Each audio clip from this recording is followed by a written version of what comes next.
రేపటి నుంచి నా బదులు నువ్వే బడికిపోయి చదువుకో. బడి పంతులు ఎటువంటివాడో అది కూడా నీకు తెలిసి వస్తుంది అన్నాడు సత్యం. ఈ మాటకు సూరయ్య భగ్గున మండిపడ్డాడు. 50 ఏళ్ళొచ్చి నన్నిప్పుడు పోయి 2వ తరగతి చదువుకోమంటావుట్రా అన్నాడాయన. చదువురాని నాకన్నా చదివిన నీకు మరీ సులభంగా అన్నాడు సత్యం. నేను బడికి పోను అన్నాడు సూరయ్య ఖచ్చితంగా. పోకపోతే పంతులు వచ్చి పెడరెక్కలు విరిచికట్టి లాక్కుపోతాడు అన్నాడు సత్యం. అంత పని చేయిస్తావుట్రా అన్నాడు తండ్రి. నువ్వు నన్ను చేయించిన పని కాదా అన్నాడు కొడుకు.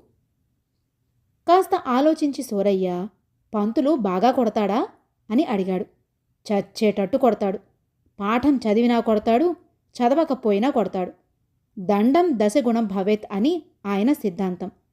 మన మంచి కోసం కొడతాడు. తన చేతి తీట తీర్చుకోవడానికి కొడతాడు. ఏమీ తోచకపోయినప్పుడు కూడా కొడతాడు అన్నాడు సత్యం. నన్ను పంతులు కొడితే అన్నాడు సూరయ్య దిగులుగా. నన్ను కొట్టినప్పుడో మరి?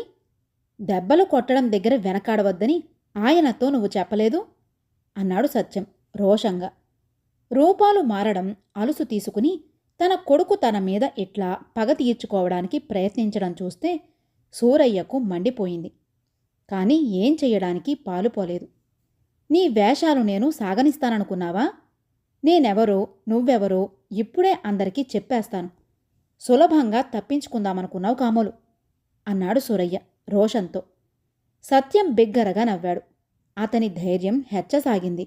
పిలువు, ఇంట్లో వాళ్ళందర్నీ ఇప్పుడే పిలువు. ఏం చెబుతావో చెప్పు. నువ్వు చెప్పిన నిజమంతా తోసేసి వాళ్ళందరూ నేను చెప్పే అబద్ధాన్ని నమ్ముతారు. ఆ సంగతి నువ్వే కళ్ళారా చూదువుగాని అంటూ సత్యం వంటలక్కని కేకపెట్టి పిలిచాడు.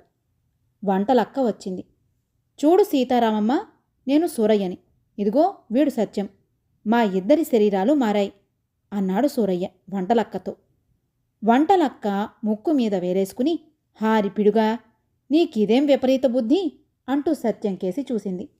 సత్యం వంటలక్కను చూసి నవ్వి, సత్యం ఆకలేసి పైచానపడ్డాడు.